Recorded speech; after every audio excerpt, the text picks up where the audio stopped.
My name is Richelle Williams. I run for FAU track and field. I am a 200 and 400 meter runner. I started track when I was a freshman in high school, so I was probably around like 15. Right now, I'm going into my second year here at FAU. Go Owls.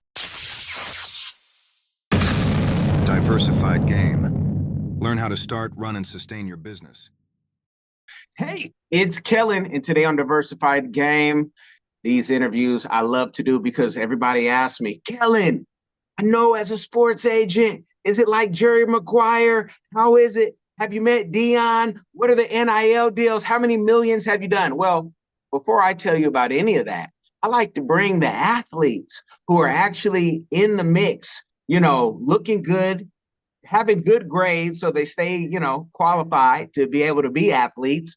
So Miss Richelle Williams is going to give us the game. So you can DM her because she looks like $1 million brand online. And so that's why we reached out. How are you doing, Miss? I'm doing great. Well, let's answer the first question that people always ask. I remember when the name, image, and likeness thing came about. Have you made your first $1 million like Toby? That's what they want to know, especially your family. They want to know so they can ask for a loan. Well, I wouldn't say I've made my first million yet. Hopefully it's gonna come in the near future. However, I could say that I have been racking up a lot of NIL deals and have been trying to build a name for myself. Um, and pretty much trying to build up, my stature, get some more endorsements, some more advertisement, so on and so forth. And can you tell people, because my fellow agents, which I tell people for free, how to become an agent. So I'm telling everybody, if you want to be an agent in Florida, which doesn't mean you can represent somebody in, England or whatnot the same way. All you have to do is go to the state. But have you seen like more letters and emails from agents? Are they pitching you while you're, racing? Have coaches become agents? Heck, have players become agents? I'll say in the agency way, I would say we do have a person who contacts people who do want to get into contact with us. Um, a lot of times they go through our people first. So usually we'll hear from our social media advisor, like, oh, this person is trying to contact you, so on and so forth. And usually it is former athletes. I really haven't heard anything from coaches, but I know former athletes or people who are just starting out in the agency, especially for like smaller athletes like myself, connecting with those people who also are starting out in, the athlete world and trying to build up from there. I feel like it's really important to work with those type of people. And can you talk about that? Because you're at a big school. FAU has a whole department for this to help people. And it's not that agents have ever followed the rules, but can you talk about, how those avenues work? Because at some of the smaller schools, you could be at a smaller school, but be a bigger name depending on your city, right? But talk about FAU and what they have and how that's helped you, because it's not like this is something you've done for 10 years. This is new to everybody. I just want, to sign FAU and then putting a department to help you all out with that. Well, right now, especially this year, we've been developing a new NIL working shop. So we have a lot of help from, different departments. As I said before, the social media department, we have managers and so on and so forth, especially for like, the bigger sports like football and basketball, so on and so forth. So basically in the beginning of the year also we always hold I would say more like a informational meeting with all the athletes, and we all talk about NIL deals, talking about how to build up our name, image, and likeness, so on and so forth. And honestly, I feel like FAU, compared to a lot of schools, they do help us a lot with NIL. That's like one of our main things here. Like if you see any of our athletes, majority of them are sponsored by somewhere local, somewhere big. And even then we have our own NIL. We have a FAU NIL website where we can sell, like our merch. Depending if you have a number, you can sell like a jersey with your number on the back. Sell with, track and field athletes who don't have numbers. So we like sell our name, so on and so forth. So yeah, I feel like FAU does a really good job when it comes to like working with NIL and working with agents outside of, campus and yeah. Okay, and that's good. And you guys, if I misspeak, you let me know. But the way we get any of our athletes, we've had coaches like, "Hey, Kellen, this person needs help." So I've heard, and why I'm mentioning FAU because when you mention managers, it's not that they force you to have their managers, but they're there on a voluntary basis. So I want to make it clear because I don't want somebody to try to take this and say, look, they created the NIL deal and now the colleges have now just, found a way to grab the students first. And that's not how it goes. The reason why, so Deion Sanders was able to get his son so many millions because it's Deion Sanders, and he was his best agent, best referral. But that opened the door for everybody else to be like, okay, these deals can be done. Now you've had some record breaking awards. I want you to highlight and talk about, from high school to even you're a sophomore, I believe. Talk about some of what awards, what was your best race, your best competition for you that said, oh, yeah, I'm proud of that? Well, compared to most track athletes, I did start a little late. I don't like saying that term, but I did start a little late. I started my freshman year of high school. Um, I would say as a freshman, I did go to states in the four by four. I think I was what, second or third leg. I was third leg. So that was like really like the highlight. It was my first time into this new sport, into this new world, learning everything new, and I made it to states. Um, and I would say coming into my junior year, that's when I started like racking up, some times, and I started actually like showing out for real. So I would say my junior year, I was all conference. I won districts. Made it to states in the 400, and then I believe my senior year, that's when I really blossomed, I would say, as an athlete. My senior year, I made it to states in the 100, 200, and 400, so all my events. I also won conference, won districts, and I was regional runner-up as well. And then also around that time, I was racking a lot of offers, so I could say like senior year was really like my highlight year, which it should be for every athlete, but for me, especially since I started so late, it was that was the time I really developed. And coming into my first year at FAU, it was a big transition, honestly, going from high school to college. So like just adjusting to that and adjusting to indoor for the first time because I'm a native Florida girl, so we don't really go to indoor meets like that. So my first time running indoor, I broke the 300 record. My first time running the 300 as well, for FAU. So that was a really big moment for me. And now I'm coming into my sophomore year. Our season's up. I think our first meet January 17th. So we'll see what indoor and outdoor season has in store for me. Are you a successful entrepreneur or one in training?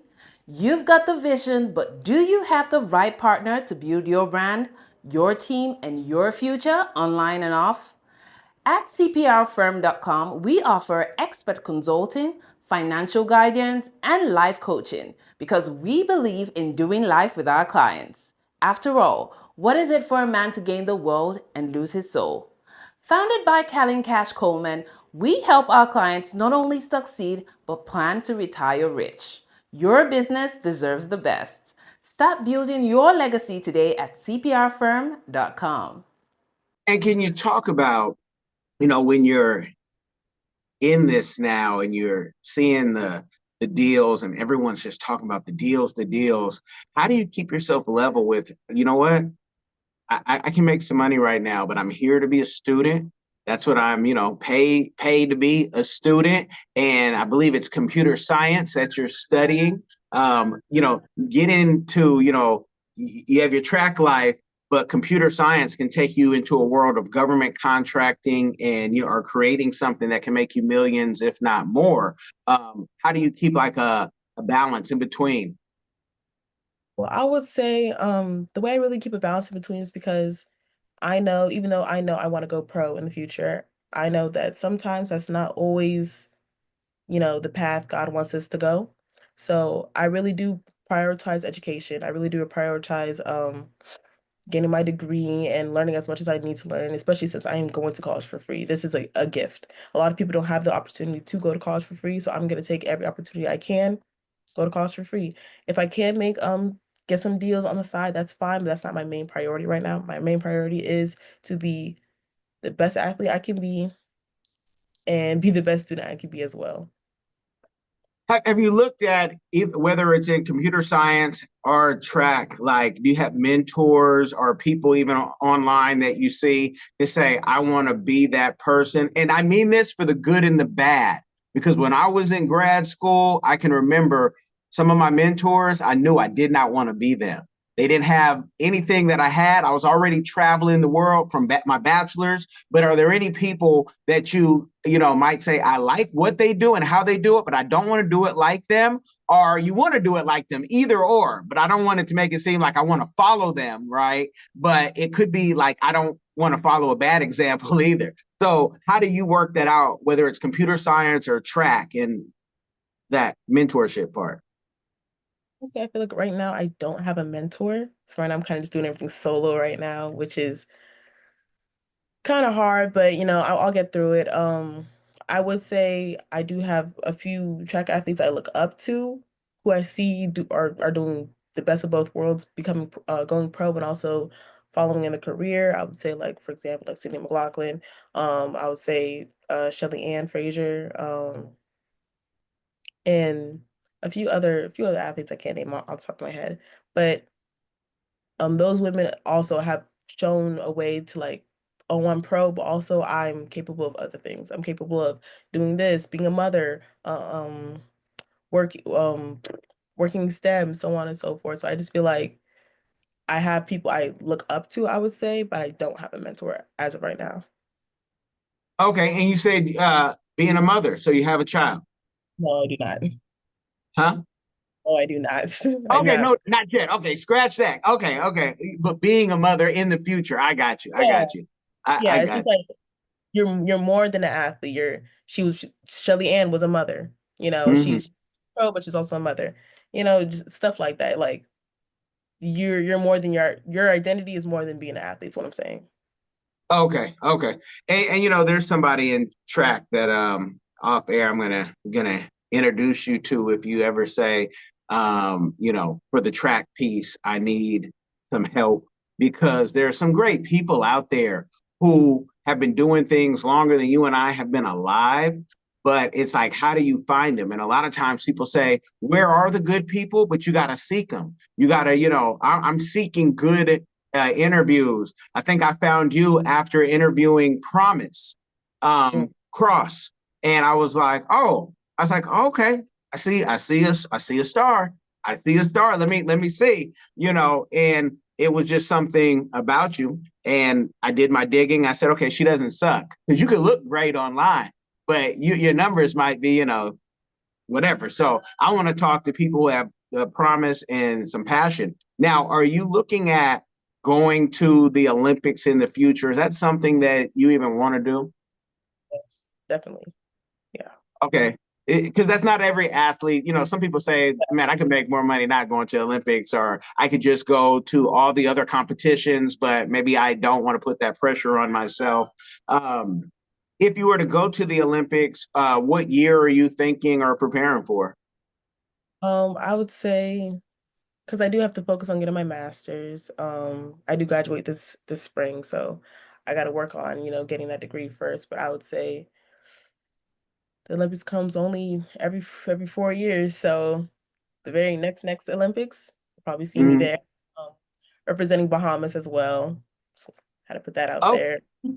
okay, okay, okay. So yeah, please do, because the world is bigger than the United States. Now, you said you graduate this year, but you're a sophomore. Give us the game so people are clear how that is, because I want someone. I mean, you might be a savant and be able to just fly through those classes, but or how does that work? Well, in high school, I did take a dual enrollment program. So basically, you're doing high school and college at the same time. So by the time I graduated high school, I graduated with my AA degree. So when I came into college, like for real, I basically was a junior. Now I'm a senior, and I'm gonna use that opportunity since I am graduating early. I'm gonna use opportunity so I can use all my eligibility and get my master's as well. Now, we're about to go deep because I'm doing this for all the parents. Um, how many classes did you take once you got into college? Was it, I mean, you probably took what, 20 to be able to do this? Each semester I took about 4 to 5 classes Mhm. because in most of the time in college you have to be a full-time student, and a full-time student is around 4 to 5 depending on your major. But I would say the minimum is four. So each semester I was taking like 4 classes. I would say 4 classes fall, 4 classes spring, 3 classes during the summer. So yeah, I was racking up a few classes. I'm not gonna hold you. Yeah. Okay, so you weren't, it wasn't like you were, doing too much. I mean, maybe with track you were doing too much for sure, but you were taking a full load, but it wasn't like you were taking 5 or 6 classes. You just with that dual enrollment, it packed a lot of weight. What age did you start that dual enrollment, and why did all of your friends and everybody do that? Do you have to like test in to be able to do something like that? Well, I started doing enrollment, I'd say, how old was I? 16. I think it was the summer of my freshman year. I saw it was probably like 16 around that time. 16 or 15. Um and in order to get into dual enrollment, a lot of schools actually have that program if anybody wants to like get into it, especially like incoming high schoolers. But I would say you just take like the PERT exam, and if you pass it, you're able to take those classes with your community college that should be like around your area, if that makes sense.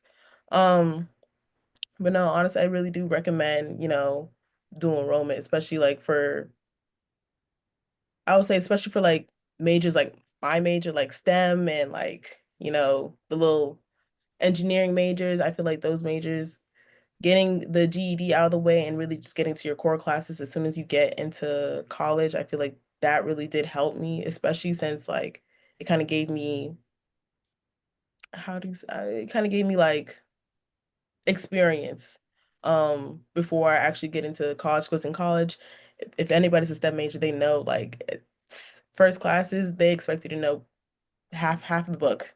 And I feel like just getting like a little understanding before I actually dive in and actually start working towards my career, that really did. Hello everyone. Come along with London and Sydney as they show you around the vibrant country of Cameroon. We explore the heart of Africa through the eyes of London and Sydney. Two explorers who journey across the great city of Yaoundé, exploring its rich culture, vibrant market squares, cultural heritage, and wildlife. With giggles and excitement, London and Sydney Explore Cameroon takes you on a fun-filled adventure, providing insight into the country's culture and traditions through the pages of this book. It's packed with exciting stories and super cool facts about Cameroon that will make you go, wow. Get your copy now, available on Amazon and in libraries near you. There's only one easy way to experience the exploration of Cameroon, and it's through London and Sydney. Don't wait, get yours. You're giving me the game. That's why I do interviews like this, because Florida has some rules and some things in so many different areas. Every state is different. I've lived in like 5 or 6 of them with my family, and I have a 14-year-old who I'm trying to get out of here before 16 so she can have a different type of life. So then my 11-year-old can follow her, right? So I appreciate that game. Can you let us know in high school and in college, how many hours would you study? Because track is a full-time job. Like for me, football was a full-time job. And, that's why my grades reflected it. So how many hours would you study, and what time would you start track? Would you, start early in the morning, then go to school? Or how did that work? Well, I believe, well, I can say here in Florida, we usually have track practice right after school. So it'd be like 2 o'clock to 4 or 5, maybe. But also at the time, I was a dual athlete. So I also was doing volleyball at that time. So Oh, I'd yeah, have you're trying to do everything. My to gosh. Okay. Are you sure you say you weren't Jamaican? The Bahamians must be just like the Jamaicans. Okay, I'm gonna let you finish. I'm Go ahead. Jamaican as well. I'm Jamaican as well. So yeah, I was a dual athlete, so it was just like high school was very hectic for me. I would start studying probably what time I usually get home? I would probably start studying like 7 to like 9 o'clock. I didn't really take that much time into studying for real. I only took like 2 hours out of the day to study because honestly, I was just exhausted. Being an athlete and just being a student at the same time is already like work within itself. So I just feel like the extra studying that was just like frying my brain. So I definitely only studied like 2 hours a day for real. In college, I would say I do study a little more because around this time, like fall semester, we do have more free time. It's only conditioning. We're not really in the season yet. So I would say around this time, I would go to class, spend about like 4 hours studying throughout the days, and especially since our practice is early in the morning. So our practices are like at 7 a.m. So after practice is over, like literally I have the whole day to go to class and do whatever I want up until the season starts. So yeah. Okay, and are you in college? I'm just asking. Let me take my hat off real quick. Are you also doing two sports as well? Only track and field. Okay. So, yeah, I'm doing volleyball and I'm on the lacrosse team. I was gonna say mine. Okay. Were you able to do that because school was easy for you? Yeah, pretty much. I would say that school wasn't that difficult. So I feel like I and then plus I really did enjoy just like physical exercise, especially around that age, because I just feel like volleyball, that's something I've been doing since I was in middle school. So I had a love for volleyball, and then track, that was a new love that was just like sprung upon me. So I just feel like I was like, oh, I guess I can do both. And I did do both for a good while until I started really locking in with track. Okay. And on your picture, so no disrespect, you look like you might be short. So did you not continue with the volleyball because all the other girls in D1 are like 6 feet? 5'11" is short in volleyball. When I look at some of my friends, I'm like, man, I feel like I'm 6'7", but you're really, and it's a woman, you're really that tall. Is that the reason? That's definitely the reason. In middle school, it's one thing, and in middle school, tall girls in middle school. As soon as high school hit, I stopped growing. I'm like 5'2", 5'3" right now. Yeah, volleyball wasn't gonna go anywhere for me for that. So yeah. Have you seen anybody in volleyball that was, that short, like the Spud Webbs of, volleyball? Like, there's been short NBA players when I talk about Spud Webb, but have you ever seen anybody? I don't think I've seen it in like D1. I personally have not seen it. Maybe like the shortest, maybe like a libero, but at that the libero is like 5'7", 5'8". Yeah. Okay. Which she hovers over you even. So Yeah. um tell me, and I know the best is yet to come for you. But what is a community give back that you've been able to do, or one that you would like to do, whether it's in this country or in the Caribbean, Africa, or beyond? Well, community give back, I would like to do. Well, for one, I would like to do more community give back to my team. If you didn't know, track athletes, we have this like owl speed competition where we like the people who do the most volunteering gets like certain points, they win like awards at the end of the day, or at the end, not at the end of the day, at the end of the year for our banquet. So I would love to do more community givebacks with my team personally, like reading to kids, food drives. One community give back that we do every year is Girls on the Run. We volunteer for, you know, girls who are just getting into, running, and it's like a little 5K. Some of our girls run with the girls, some of us like, check around like the event and like kind of help the host and so on and so forth. Um, but I believe we're doing a Christmas drive actually. I think next week. We're doing a Christmas drive next week, and we're gonna get into more volunteering. What I want to do personally, whenever I get the chance, I would love to do like a missionary type of give back. Our school has this. church program where, they do a lot of missionary trips. They go to like Cuba, Mexico, all over, and just spread faith. And I feel like that's something I really would want to do. One thing I'm doing currently right now, I do volunteer at the church for the kids. Just a lot of reading, a lot of, helping out, stuff like that. So yeah. Okay, no, that's good. That's good. But, and I want this to be a teachable moment. That's my signature question for everyone. But the audience, whether you are listening, go over there and watch on YouTube. Get those numbers up. I don't mind y'all listening in your trucks and wherever else you're listening, on these long roads. But everybody that I've ever had on here who's doing something has been giving back. And so that's a big thing. If you wonder why your life sometimes isn't the way you'd like it to be, ask yourself, what are you giving? So many times people are so into themselves and it's me, me, me, me. But when you say, hey, I got God's mission to do, his purpose, then you see things flowing and growing, and you can stop saying bathroom break boss or, urinating on the side of the road when you're tired of doing whatever that job is. And trust me, y'all, I've had those jobs where it's now you got to go on the side of the road, but start giving even then, and then you'll start living. I want to ask you, social media wise, this is the time that everybody is rich online. Everybody's a philanthropist. Everybody looks good, smells good until you go to their house and you find out, oh, they don't even have a house. They don't even have a car. Them lashes they even borrowed, those were borrowed lashes, and they have to give them back to their friend. For your generation, what do you think about social media when you see what we're seeing? Because my generation started it off, but y'all took it to a place where it's like, I ain't got no sense, or everybody's rich. I don't know.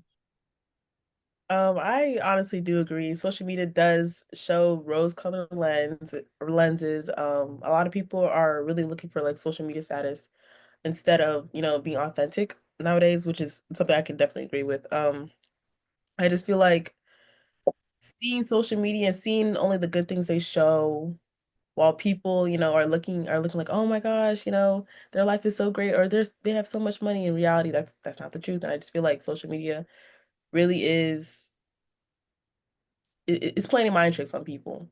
And I feel like people see what they want, they see the lifestyle they want whole time. That's not the lifestyle that's for them. That's applicable to them. So I definitely do agree what you said.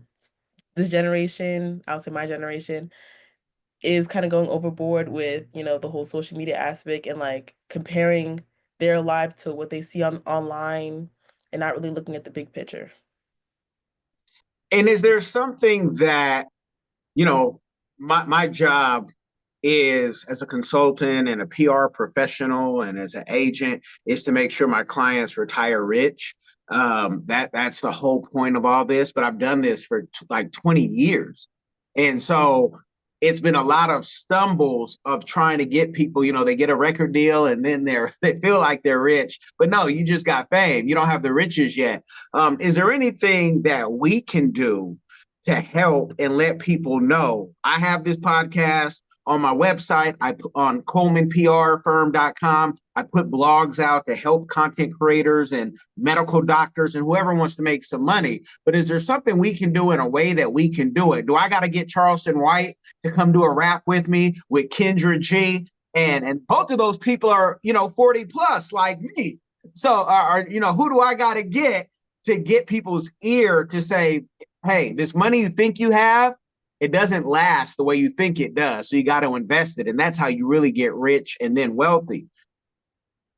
Well, I would say definitely a way you can do that is targeting, the younger generation. I feel like the younger generation is definitely what is speaking out the most and is definitely what causes the most, heads to turn. So I would say like ways to target them, like for example, TikTok. TikTok's a very big thing. You're like literally one video can go viral and that could change your entire brand, change your like entire life, changes many people's entire lives. Just one viral video. Also I would say like people who the younger people are more like familiar with. Um I would say like even though I am pretty young myself, there's some people who I've seen nowadays who I don't even recognize, but they're like a big thing on social media. So it's just like really finding a way to connect to that younger audience, finding a way to make your brand more Gen Z like, if that makes sense. Is there any words we can use? Because like, I'll give you an example. I remember years ago when Charlemagne hooked up Kodak Black with Master P. Master P was minding his own black business. Master P tried to sew into him. Kodak Black went online trying to shame Master P, the OG, who's made more money than Kodak Black will ever make in his life. And Master P is a very nice guy. Like if you see Master P in the airport, he'll talk to you. And Master, Kodak Black, he tried to get me pay him $15,000 and just to get the game. When Master P said that's what I had to do to pay Michael Jackson's lawyer in the 90s, 25,000. So I'm not even charging you what I was charged back then. And it's like a disconnect. Now Kodak Black has his own mental and psychological whatever issues. But it seems like he ain't the only one, because when we're reading books, we're reading like Warren Buffett. I'm not even trying to read. I'll read a book by Master P, but I'm trying to see what Warren Buffett did as well, because he's, one of the richest people, if not the, in this country. And it's all about compound interest. I listen to Dave Ramsey, who I share these names so people can Google them. But Dave Ramsey has $150 million net worth, and he doesn't take out loans. So I'm trying to see, how do we connect? Because it's not for us to save, only Jesus saves. But if there's anything, and maybe if you come up with it later, you let me know. Because at the end of the day, it's the young people who need the help. Folks like who are established already, P is going to be cool. Buffett's going to be cool. God willing, in Jesus Christ's name, I'm going to be cool. We're trying to say, how do we keep this cycle going so people don't say, my mama never told me, my daddy never told me. So if you have anything, let it be known, because that's as a computer science, I'm looking at the next inventor of something special. I don't know what it is. You don't look like a negative hacker to me. If you were, we'll talk offline, because then we'll have a whole nother conversation. But I don't want to put that on you. I want to put the white hat or the gray hat hacker on you. But if there is anything, you please let us know. And if there's ever, a business that you want to do, you let us know. A track meet you need the community to come out to, you let us know. What last words can you leave with the people so they can pursue their dreams the same way you're pursuing yours? My last words I would say is consistency. A lot of people think that, to get, and this is for anything. Doesn't even have to do with track. This is just in life in general. Consistency and dedication. A lot of people think, oh, taking out the fast way, or, if it's not working fast enough, just let it go, or so on and so forth. But consistency will show up every time. And I could say, continuously working on your craft, whether it's track and field, whatever sport, whether it's your business, whatever passion you have. I just feel like even the days where you feel like, oh, this isn't working, or even the days you feel down, consistency. You can give 100, give 50, give 10, but at least give something. And I just feel like that's something that everyone can take away from. And let them know online where they can find you. You mentioned TikTok earlier. Do you like the TikTok? Do you like the Instagram? And all the other things by the time this comes out, that will come out. Where can they find you at?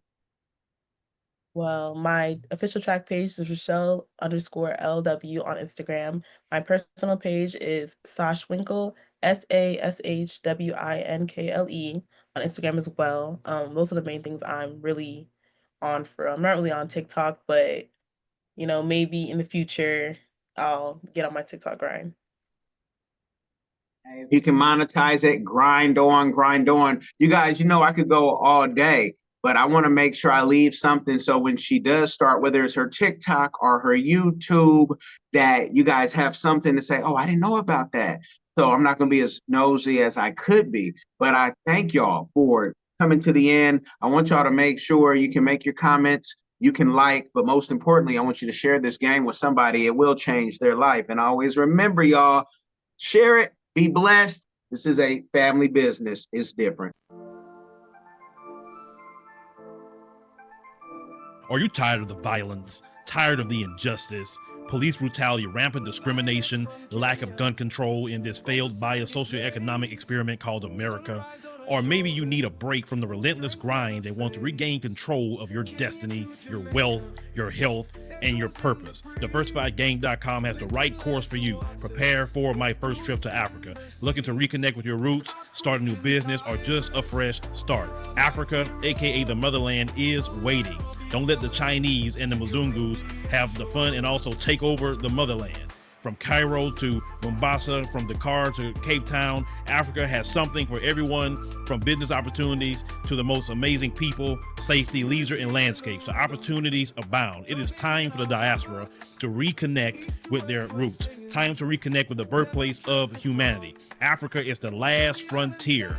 Get your head in the game and reclaim your legacy. The writing is on the wall. Babylon is falling. Give up the stress, grind, and violence inflicted on our people on this continent and prepare for a journey of restoration and joy by connecting with the land of your ancestors. Check out our new course and kick off your adventure at diversifiedgame.com.